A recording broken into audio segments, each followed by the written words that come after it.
Hello दोस्तों, कैसे आप लोग? उम्मीद करते हो कि सब बढ़िया होगा। तो दोस्तों, हमें 5 बजे कहीं न कहीं एक मेल आया, जो कि आप देख सकते हो स्क्रीन पे, कि आपका जो ऑफ़र लेटर है वो डाउनलोड करने के लिए हमने इनेबल कर दिया, आप डाउनलोड करिए। तो आपका जो ऑफ़र लेटर होगा दोस्तों, उसमें सारी डिटेल दिया होगा इन्होंने कि आपको कितना फ़ीस अभी पे करना है, कैसे करना है, क्या नहीं करना है और डॉक्यूमेंट्स क्या-क्या रिक्वायर्ड है वो, ठीक है? तो फिलहाल इस वीडियो के डिस्क्रिप्शन में मैं अपना जो ऑफ़र लेटर है वो लगा दूँगा, ठीक है? क्योंकि मैं भी अपने एक सीनियर के डिस्क्रिप्शन से ऑफ़र लेटर डाउनलोड करके रख लिया था और मैं बस मैनिफेस्ट करते रहता था दोस्तों कि एक दिन मुझे भी आईआईटी बॉम्बे, दिल्ली से ऐसे ही ऑफ़र लेटर आएगा और मैं भी पढ़ने जा रहा हूँगा, ठीक है? तो अभी अगर मैं देखता हूँ तो सिर्फ़ ऑफ़र लेटर दिखता है मुझे, पर जब मैं तैयारी कर रहा था, प्रिपरेशन कर रहा था इस एग्ज़ाम की, सिचुएशन बहुत इधर-उधर था, है ना? तब लग नहीं रहा था कि भाई ऐसे ठीक है टॉप आईआईटी में चला जाऊँगा, है ना? तब लग रहा था कि जैसी भी रैंक आएगी कहीं भी जॉइन कर लूँगा, जो भी होगा अच्छा होगा। पर अभी आईआईटी बॉम्बे से ऑफ़र लेटर आया है, अब हमें कहीं न कहीं आईआईटी जाना बच गया है, मतलब सारा जो प्रोसीजर है वो तो ख़त्म ही हो गया अब, ठीक है? अब कोई फ़ॉर्मेलिटी बचती नहीं है, बस फ़ी पेमेंट करना है और जाके अपने को डॉक्यूमेंट वेरिफ़िकेशन वगैरह करना पड़ेगा, वो तो सब करवा लेंगे।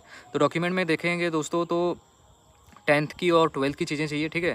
जिसमें मार्कशीट और हमारा जो सर्टिफ़िकेट है दोनों ले लेंगे तो ज़्यादा सही रहेगा। उसके बाद दोस्तों ग्रेजुएशन में अगर बात करेंगे तो हमें यूजी का जो मार्कशीट चाहिए वो फाइनल ईयर तक चाहिए। अगर फाइनल ईयर तक हमारा मार्कशीट नहीं है तो सेमेस्टर 5 तक भी मार्कशीट है तो चलेगा, क्योंकि पेंडिंग जो डॉक्यूमेंट्स है उसके लिए आईआईटी वालों ने अलग डेट दे रखी है। जैसे आईआईटी बॉम्बे में 30 अगस्त तक टाइम है, वो बाद में एक्सटेंड भी हो सकता है अगर जेन्युइन केस हो कि हमें रिजल्ट ही डिक्लेयर नहीं हुआ तो, ठीक है? उसके बाद दोस्तों प्रोविज़नल सर्टिफ़िकेट चाहिए। प्रोविज़नल एक तरह से देखा जाए तो सभी ऑफ़िशियल पर्पज़ के लिए वैलिड रहता है। वो एक डुप्लीकेट वर्ज़न हम कह सकते हैं कि डिग्री सर्टिफ़िकेट का है ना? जब तक हमारा डिग्री सर्टिफ़िकेट नहीं आता है तब तक प्रोविज़नल से ही काम होती है और जैसे ही हमारे पास डिग्री सर्टिफ़िकेट आ जाती है फिर प्रोविज़नल का कोई मतलब नहीं बचता, ठीक है? तो उसके लिए आपको टाइम मिलेगा। एक माइग्रेशन सर्टिफ़िकेट चाहिए ताकि हमें ये बता सके अपनी यूनिवर्सिटी कि भाई हम इस स्टूडेंट को किसी दूसरे यूनिवर्सिटी में अगर ये जा रहा है तो हमें कोई आपत्ति नहीं है, हमें कोई दिक्कत नहीं है भाई, ठीक है? तो ये लिखा रहता है उसमें। बाकी कैरेक्टर सर्टिफ़िकेट ये वो सब फालतू बातें, वो सब हो सकता है आईआईटी आपको ना भी माँगे, ठीक है? जेईई की स्कोर कार्ड वो तो आपने होगा, अभी भी है ऑप्शन तो डाउनलोड करके लो, नहीं होगा तो बाद में क्या पता वो ऑप्शन हट जाए। उसके बाद दोस्तों हमारा एक वैक्सीनेशन सर्टिफ़िकेट है, फिज़िकल फ़िटनेस वाली चीज़ें हैं और जो भी मतलब रहता है वो वहीं पे आईआईटी में ही जाके हो जाएगा, उसमें तो कोई दिक्कत वाली बात नहीं है। और कैटेगरी सर्टिफिकेट के लिए बात करेंगे दोस्तों तो एससी, एसटी और पीडब्ल्यूडी के लिए वैलिड होना चाहिए, क्योंकि उनका काफ़ी दिन पहले से ही बना होता है तो कोई दिक्कत वाली बात नहीं होती है। बट ओबीसी और ईडब्ल्यूएस के लिए दोस्तों 1 अप्रैल 2025 उसी दिन का या उस दिन के बाद का, तो ज़्यादातर उस दिन उसके उसके बाद का ही होता है कि 1 अप्रैल को जाके तुरंत को नहीं बनवा लेगा, है ना? तो उसके बाद वाला चलेगा, मतलब जो आपने फॉर्म भरने के टाइम में दिया था, काउंसलिंग के टाइम में दिया था, वही फिजिकल रिपोर्टिंग के टाइम में चाहिए। अभी नया वाला 2026 वाला हमें कंपलसरी नहीं है। एनआईटीज़ में हाँ 2026 वाला मांगा था, लेटेस्ट वाला, ठीक है?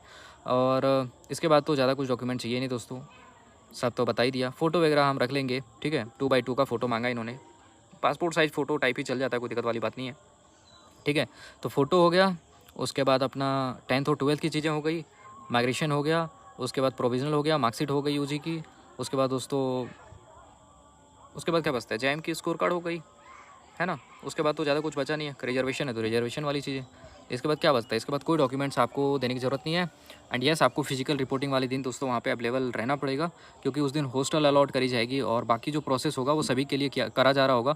तो आप नहीं रहोगे तो कहीं न कहीं आपको फिर बाद में, मतलब कुछ लोग होते हैं जो बाद में पहुँचते हैं। मैंने अपने दोस्तों से बात करी थी, किसी-किसी का जेन्युइन वजह होता है तो उनको बाद में भी अलाउ कर देती है। पर फीस पेमेंट वगैरह टाइम पे कर देना और आईआईटी वालों से बोल के उनसे परमिशन ले करके कोई लेट जाता है तो कोई दिक्कत वाली बात नहीं होती। बिना बताए आप लेट नहीं जाओगे तो उनको लगेगा भाई ये हो सकता है कि एडमिशन ही नहीं लेना चाह रहा होगा, है ना? तो आप पहले बता देना, इन्फॉर्म कर देना, मेल पे बात कर लेना और जो भी फॉर्मेलिटीज़ होती है वो चीज़ें कर लेना। उसके बाद किसी को अगर लेट जाना हो तो लेट जा सकता है, ठीक है? और कुछ बोलने के लिए है नहीं दोस्तों, बस इस वीडियो में इतना ही बोल के मैं ख़त्म करता हूँ, ठीक है? और काफ़ी अच्छा लग रहा है मुझे, क्योंकि अब पिछला वीडियो खैर मैंने बता दिया था यहीं पे बैठ के कि भाई हाँ, काफ़ी अच्छा लगा मुझे, बट अब ये जो वीडियो है ये हमारा फाइनल कह सकते हैं, ठीक है? आईआईटी जेईई 2026 का जो चैप्टर है काउंसलिंग का और जो भी प्रोसेस वगैरह का, वो कहीं न कहीं बंद करने का, ठीक है? काफ़ी मज़ा आया दोस्तों मुझे तो, प्रिपेयर करके भी काफ़ी मज़ा आया, दिन-रात पढ़ के भी मज़ा आया था और एग्ज़ाम वाले दिन भी बहुत अच्छा लगा था और एग्ज़ाम के बाद भी अच्छा ही लग रहा था। थोड़ा इमोशनल हो गया था जब एग्ज़ाम दे के आया था कि भाई पेपर सही नहीं गया ये वो, पर बाद में सब सही लगने लग गया था और अब तक तो सही लग रहा है, ठीक है? तो आपको भी बेस्ट ऑफ लक। कोई प्रिपेयर कर रहा है आईआईटी जेईई 2026 तो ख़त्म ही होगा 27 की 28 की, तो ठीक है? कोई डाउट होगा तो कमेंट में बताना दोस्तों, और चैनल पे नहीं हो तो सब्सक्राइब ज़रूर कर लेना। Thank you.